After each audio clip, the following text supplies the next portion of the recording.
My full name? Gennaro Anthony Sirico, Jr. And people call you... I'm stuck with the name Junior. You don't like it? I'm 45 years old. Would you like it? Do you believe in God?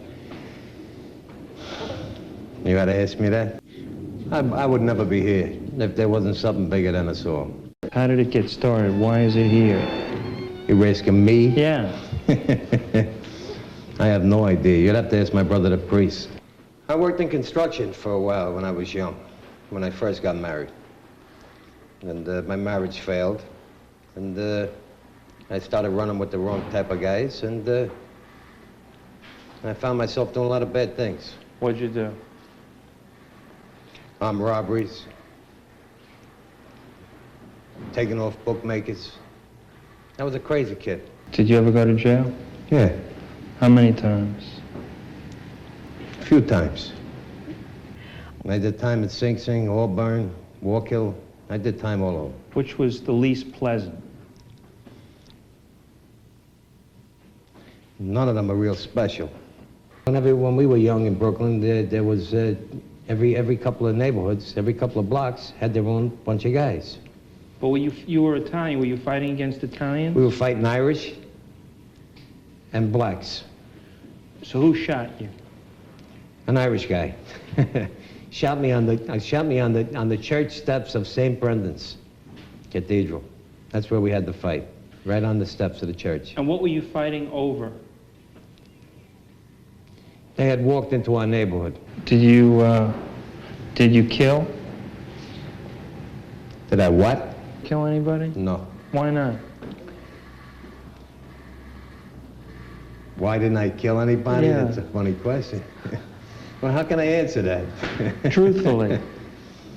No, I didn't kill nobody. If someone offered you $1 million to kill a stranger right now, would you do it? No. No, I wouldn't do it. Why not? I don't need the money.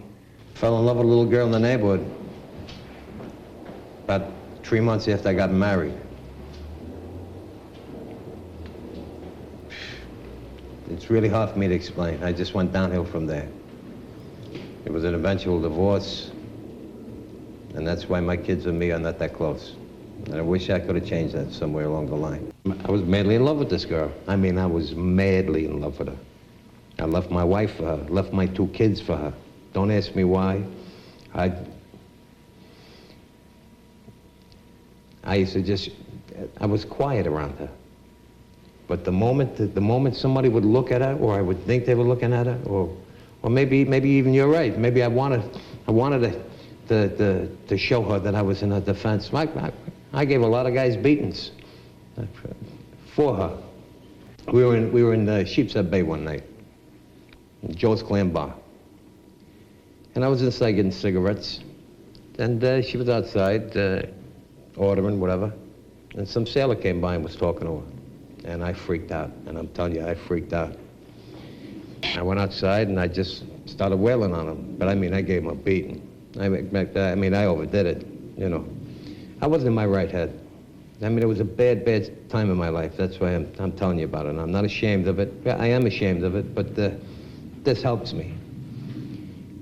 When I was done giving him that beating, I threw him over the rail into the water, into the bay, and he hit the boat.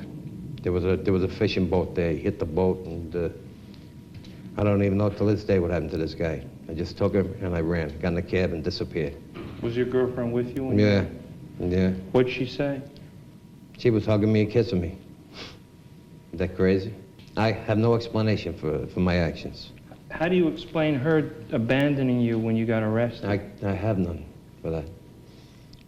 And I used to think when I was in prison, how could she have done this to me? I mean, I would have died for her. I would have stood there and you could have put a bullet in my brain. You could have shot me from the toes to my nose. I would have never said peep. The first 6 months in the can, I had a real bad time.